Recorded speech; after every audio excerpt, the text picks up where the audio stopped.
Bonjour à tous, voici comme prévu la deuxième vidéo, celle qui parle de sylvothérapie en intérieur. Et oui, c'est possible de faire l'équivalent d'un bain de forêt dans un appartement. Souvenons-nous de l'intention de la sylvothérapie. C'est une pratique qui consiste à revenir à soi par l'interaction sensorielle avec le vivant autour de soi. Il se trouve que c'est en forêt qu'il y en a le plus. C'est pour ça qu'on appelle ça la sylvothérapie. Mais on peut faire venir la forêt jusqu'à nous et solliciter nos cinq sens de manière plus ou moins artificielle, en tout cas inhabituelle, pour rencontrer la forêt avec ces cinq sens chez nous.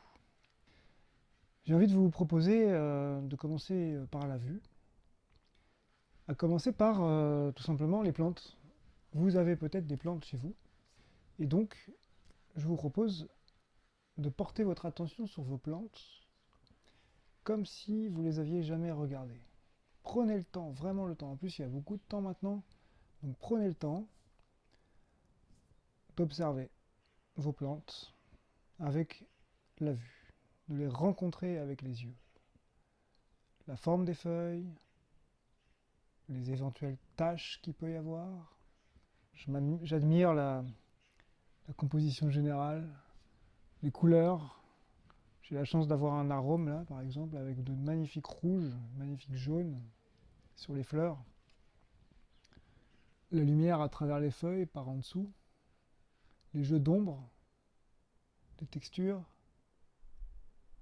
les nervures. Vous pouvez y passer beaucoup de temps. Vous pouvez même rester une demi-heure, une heure à regarder une plante. Ça peut même être une plante beaucoup plus simple. Par exemple, ce pot avec à la fois de la menthe et des plantes grasses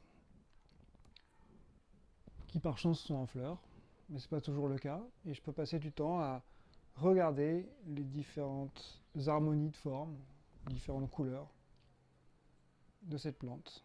Ça semble anodin, mais je vous assure que si vous faites ça pendant une demi-heure, il va probablement se passer quelque chose à l'intérieur de vous. J'ai la chance depuis ma fenêtre de voir un bouleau qui, chaque jour, sort un peu plus ses magnifiques feuilles vertes. C'est à vue d'œil quasiment, c'est magnifique. Tout le monde n'a pas forcément cette vue-là. Mais si vous avez ne serait-ce qu'un tout petit peu de verdure visible depuis votre fenêtre, faites cet exercice aussi de regarder longtemps cette verdure et d'explorer à l'intérieur ce que ça vous fait de la voir.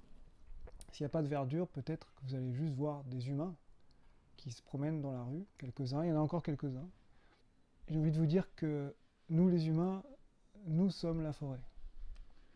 Homo sapiens est né en forêt. Notre corps, notre cerveau sont optimisés pour vivre en forêt. Et quand nous arrivons en ville, c'est juste la forêt qui s'exporte à un autre endroit. Prenez bien conscience de ça et sentez que vous êtes porteur de la forêt. Elle est en vous. Par le fait que vous êtes un être de la forêt, un corps vivant, fait pour elle, fait par elle. Donc si vous voyez des humains dans la rue, c'est des êtres de la forêt. Et enfin, il reste aussi une option, celle qui nous est proposée par les images dans les livres. Je vous propose par exemple de regarder, si vous l'avez, de feuilleter ce magnifique ouvrage de Bernard Boisson qui s'appelle La forêt primordiale. À l'intérieur, vous allez avoir des photos sur lesquelles vous pouvez passer 10 minutes sur chaque photo et vous allez plonger dans des ambiances de forêt souvent dites primordiales, c'est-à-dire très peu touchées par l'homme. Et chaque photo est tout un voyage. Sinon, peut-être sur Internet, vous avez aussi d'autres possibilités. Sur le site d'Entre les arbres, vous avez un certain nombre de photos de forêt. Et pendant les prochains temps, j'en remettrai encore un peu plus en ligne. Peut-être aussi la possibilité de télécharger des fonds d'écran. Et vous mettez en mode diaporama et vous les regardez comme ça de manière contemplative. Et rien que ça va sans doute faire des choses. Voilà pour la vue. Je vais vous proposer maintenant d'explorer l'odorat.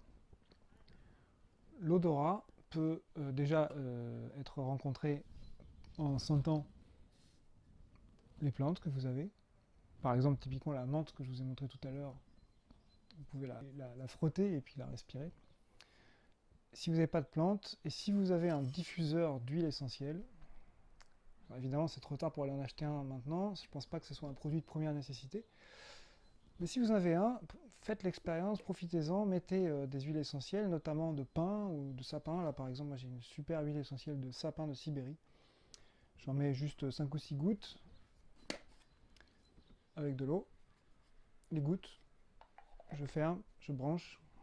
C'est un outil électrique, hein. C'est pas low-tech. C'est une façon très artificielle de faire revenir la forêt chez nous. Mais quand on n'a pas d'autre choix, c'est intéressant. Et avec cette huile essentielle, vous pouvez prendre le temps de faire des exercices respiratoires en vous concentrant vraiment sur l'air qui rentre dans vos narines, l'air qui sort de vos narines, en explorant plein de manières différentes de humer l'air et baigner dans cette atmosphère qui va se diffuser. Si vous combinez la vue et l'odorat, évidemment, c'est encore mieux. Puis après, il y a les autres sens, l'ouïe, le toucher, le goût. Et ces sens-là feront l'objet d'une prochaine vidéo. Vous avez déjà de quoi explorer pour les prochains temps.